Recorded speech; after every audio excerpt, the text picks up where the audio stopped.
जम्मू कश्मीर में 24 घंटे में फिर बाहरी मजदूरों को आतंकियों ने बनाया निशाना। कुलगाम में 2 मजदूरों की हत्या। आतंकियों ने बिहार के रहने वाले मजदूरों को घर में घुसकर मारी गोली। मृतक का नाम राजा और जोगिंदर। आतंकी संगठन यूनाइटेड लिबरेशन फ्रंट ने ली हत्याओं की जिम्मेदारी। बयान जारी करके प्रवासी मजदूरों से कहा, घाटी छोड़ो। जम्मू कश्मीर में आतंकी घटनाओं के बीच भारत और पाकिस्तान मैच रद्द करने की मांग। केंद्रीय मंत्री गिरिराज सिंह ने कहा, अगर संबंध सही नहीं हो तो इस पर किया जाना चाहिए विचार। कश्मीर में बिहारियों की हत्या पर बरसे बिहार के मंत्री नीरज कुमार बबलू। कहा, पाकिस्तान से नहीं होना चाहिए कोई रिश्ता। कुलगाम में आतंकी हमले पर नीतीश कुमार ने जम्मू कश्मीर के उपराज्यपाल मनोज सिन्हा से की बात। पीड़ित परिवार को हर तरह की मदद का दिया भरोसा।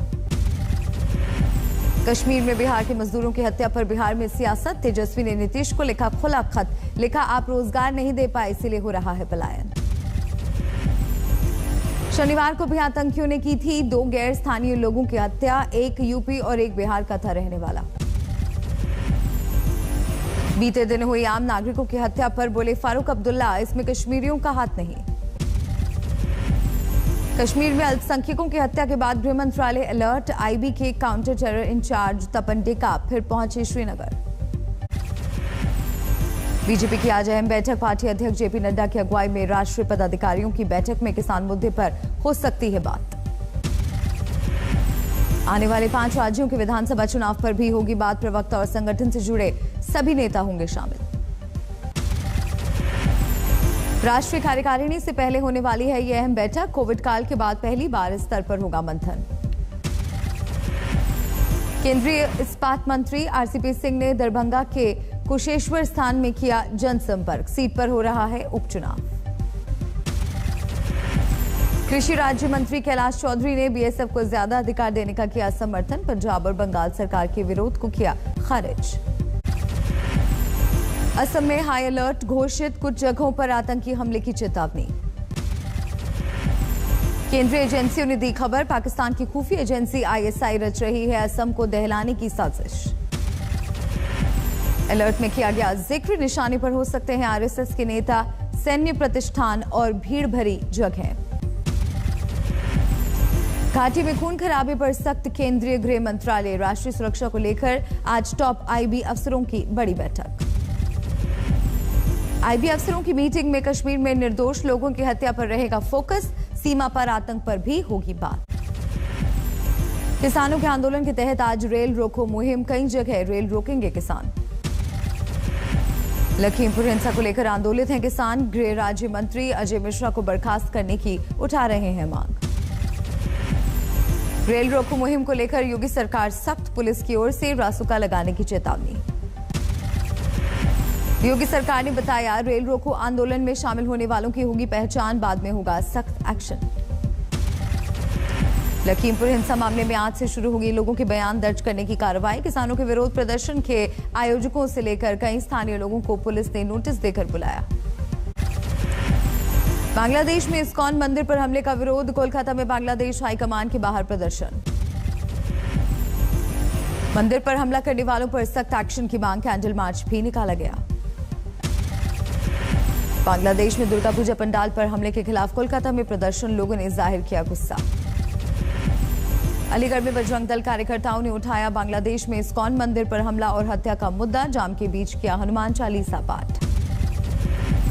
दुर्गापुर में शनिवार रात मां दुर्गा की मूर्ति के विसर्जन पर हंगामे से बीजेपी खफा। राहुल सिन्हा ने ममता सरकार पर निशाना साधते हुए कहा, पश्चिम बंगाल में बांग्लादेश जैसे। केरल में भारी बारिश से मची तबाही। पुलों के बहने से संपर्क कटा। 26 लोगों की मौत, कई लापता। केरल में भारी बारिश से सबसे ज्यादा कोट्टायम, इडुक्की प्रभावित। प्रशासन का अलर्ट। केरल की सीएम ने लोगों से की अपील, बारिश में बरतें एहतियात। बनाए गए 105 राहत शिविर। प्रधानमंत्री मोदी ने केरल की सीएम पिनराई विजयन से की बात। भारी बारिश और लैंडस्लाइड पर हुई चर्चा। केरल में भारी बारिश से बिगड़े हालात। गृह मंत्री अमित शाह बोले, हालात की कर रहे हैं मॉनिटरिंग। उत्तराखंड में 3 दिनों तक भारी बारिश का रेड अलर्ट। सभी 13 जिलों में चेतावनी जारी। कई जिलों में 2 दिनों के लिए स्कूल कॉलेज बंद। केदारनाथ की पहाड़ियों में बर्फबारी, तापमान गिरने से इलाके में कड़ाके की ठंड, राज्य सरकार ने यात्रा पर लगाई अस्थायी रोक। असम के कार्बी अंगलोंग जिले में फ्लैश फ्लड से बड़े इलाके में मची तबाही।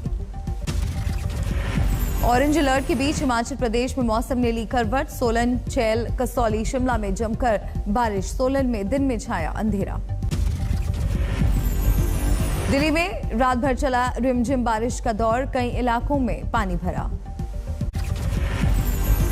राजस्थान में एसी शीटर के एनकाउंटर मामले में थानेदार निलंबित, भड़के पुलिस वालों ने सोशल मीडिया पर छेड़ी मुहिम। पुलिस वालों ने लिखा, एसी शीटर के परिवार को नौकरी, जान की बाजी लगाने वालों पर एक्शन, ये कहां की परंपरा है।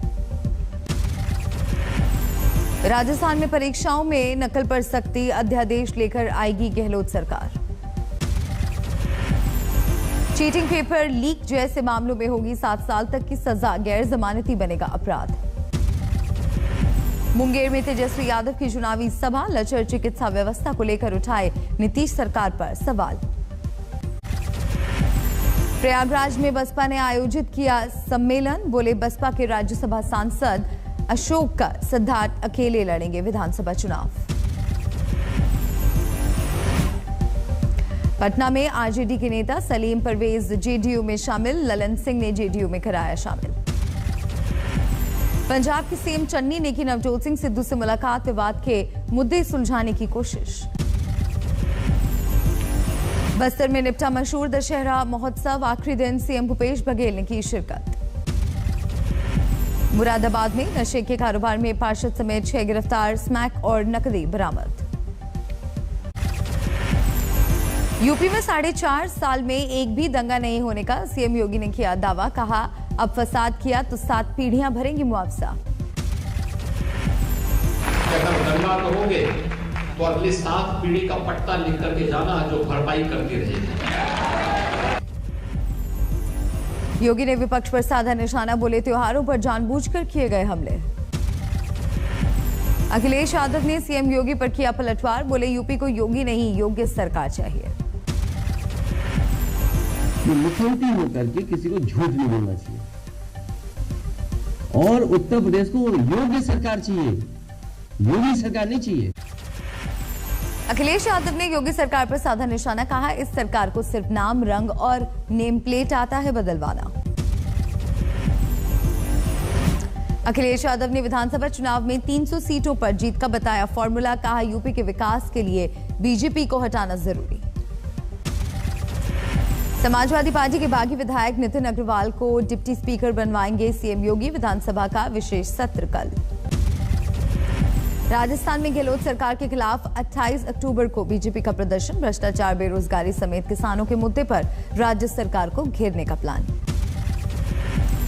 दिल्ली से पंजाब लौटते ही नवजोत सिद्धू ने लिखी सोनिया गांधी को चिट्ठी, 13 मुद्दे लिखकर कहा पंजाब सरकार करे वादा पूरा। दिल्ली में सरेराह कत्ल, संगम विहार में युवक के कत्ल की पूरी वारदात सीसीटीवी में कैद। वारदात का आरोपी फरार, लोगों के सामने युवक पर चाकू से किए थे कई वार, भीड़ बढ़ी तब हुए फरार। सिर में धंसे कुल्हाड़ी के साथ महिला पहुंची भोपाल के अस्पताल, 4 घंटे ऑपरेशन के बाद निकाली गई कुल्हाड़ी। फतेहाबाद की मंडी में गैरकानूनी रूप से धान से भरे कैंटर की हुई एंट्री, किसानों ने किया हंगामा। अकोला में नहाने गए 3 युवक तालाब में डूबे, अब तक नहीं मिला कोई सुराग।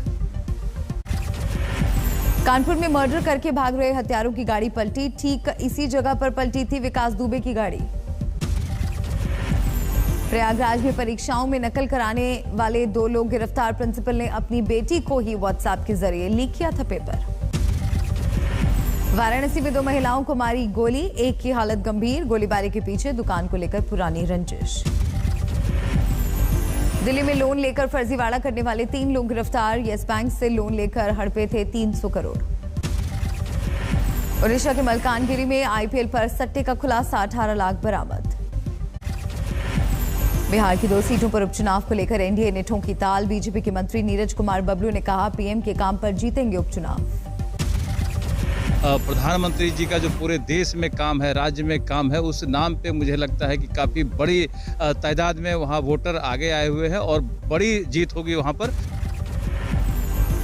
बाबुल सुप्रियो मंगलवार को सांसद पद से दे सकते हैं इस्तीफा। हाल ही में बीजेपी से टीएमसी में हुए थे शामिल। पेट्रोल, डीजल, एलपीजी की बढ़ती कीमतों को लेकर यशवंत सिन्हा ने केंद्र को घेरा। कहा, दिन दहाड़े डकैती कर रही है सरकार।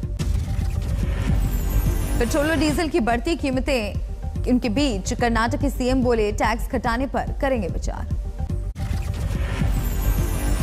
आजादी के अमृत महोत्सव में ग्वालियर से दिल्ली तक की 350 किलोमीटर की रेस, तीनों सेनाओं के 7 जवान दौड़ में शामिल, इनमें 2 महिला सैनिक भी शामिल। अलीगढ़ मुस्लिम यूनिवर्सिटी में मनाई गई सर सैयद अहमद खान की जयंती, एएमयू के थे संस्थापक। चेन्नई में एमजी रामचंद्रन को श्रद्धांजलि देने निकली शशिकला का समर्थकों ने किया भव्य स्वागत। गाड़ी में बैठी शशिकला की महिलाओं ने कलश के साथ आरती उतारी। पटना में 36 साल की मॉडल मोना राय की मौत, बेटी के सामने बदमाशों ने मारी थी गोली। गौतम बुद्ध नगर में भी डेंगू का बढ़ा खतरा, पिछले 10 साल में सबसे ज्यादा लोग बीमार, स्वास्थ्य विभाग ने शुरू की लीपापोती। गोरखपुर में लगातार 15 दिनों से बढ़ रहे हैं सब्जियों के दाम, गोभी 100 रुपए प्रति किलो पार, भिंडी भी 50 से ऊपर। मनाली के रोहतांग में बर्फबारी से स्थानीय कारोबारियों के खिले चेहरे, पर्यटकों का पहुंचना जारी। ताजमहल के टीले के साए में योग, जैन मुनि प्रमेय सागर और चंद्र सागर महाराज ने तन और मन दोनों को निरोग रखने का दिया प्रशिक्षण। उत्तराखंड के चमोली में दर्दनाक सड़क हादसा, बद्रीनाथ हाईवे पर 3 लोगों की मौत और 3 बुरी तरह से घायल। राजस्थान के धौलपुर में नाकाबंदी के दौरान पुलिस और बदमाशों में मुठभेड़, 5 अपराधी गिरफ्तार, अवैध हथियारों का जखीरा जब्त। महाराष्ट्र में 24 घंटे में 1715 नए कोरोना के केस, 29 मरीजों की मौत। 26 मार्च 2020 के बाद मुंबई में 24 घंटे में कोरोना से एक भी मौत नहीं, मंत्री आदित्य ठाकरे ने किया ट्वीट। तमिलनाडु में 24 घंटे में कोरोना के 1218 नए मामले, 15 लोगों की मौत। देश भर में 24 घंटे में 14,146 नए केस, 144 मरीजों की मौत, 19,788 लोग हुए स्वस्थ। देश में अब तक 97 करोड़ 60 लाख से ज्यादा वैक्सीनेशन, करीब 70 करोड़ लोगों को लगा पहला डोज, 28 करोड़ से अधिक को दूसरा डोज। T20 वर्ल्ड कप से पहले कप्तान कोहली ने की भुवनेश्वर कुमार की तारीफ, कहा उनका अनुभव आएगा काम। वर्ल्ड कप में राहुल चहर और अश्विन के चुनाव को कोहली ने बताया सही, कहा आईपीएल में अश्विन की इकॉनमी रेट सबसे बेहतर। T20 वर्ल्ड कप से पहले आज अपना पहला वार्म अप मैच खेलेगी टीम इंडिया, दुबई में इंग्लैंड से मुकाबला। इंडियन वेल्स टेनिस टूर्नामेंट के फाइनल में पहुंचे ब्रिटेन के कैमरून, नॉरी सेमीफाइनल में डिमिट्रोव को हराया। नेपाल को हराकर भारत ने जीता सैफ फुटबॉल टूर्नामेंट, कप्तान सुनील छेत्री ने दागा गोल, 80 अंतर्राष्ट्रीय गोल के साथ सबसे अधिक गोल करने वाले सक्रिय खिलाड़ियों में नंबर 2 पर पहुंचे। अमेरिका के 17 मिशनरियों के एक समूह का हैती में अपहरण, अनाथालय से अपने घर लौटने के दौरान हुआ मिशनरियों का अपहरण। जापान के प्रधानमंत्री फूमियो किशिदा ने पहली बार फुकुशिमा न्यूक्लियर प्लांट का किया निरीक्षण, 9.0 तीव्रता भूकंप के बाद आई सुनामी में करीब 20,000 लोगों की हुई थी मौत। नॉर्वे के क्राउन प्रिंस हाकॉन ने कॉन्सबर्ग हमले में मारे गए लोगों के परिजनों से की मुलाकात, हमले में 5 लोगों की हुई थी मौत। बेरूत पोर्ट ब्लास्ट में मारे गए लोगों के परिवार वालों ने रैली निकालकर सरकार से इंसाफ की लगाई गुहार, अप्रैल 2020 के धमाके में 200 से ज्यादा लोगों की हुई थी मौत। कोसोवो के प्रधानमंत्री एल्बिन कुर्ती ने म्यूनिसिपल चुनावों के लिए किया मतदान, कोसोवो में म्यूनिसिपल चुनाव में 19 लाख मतदाताओं ने डाला वोट।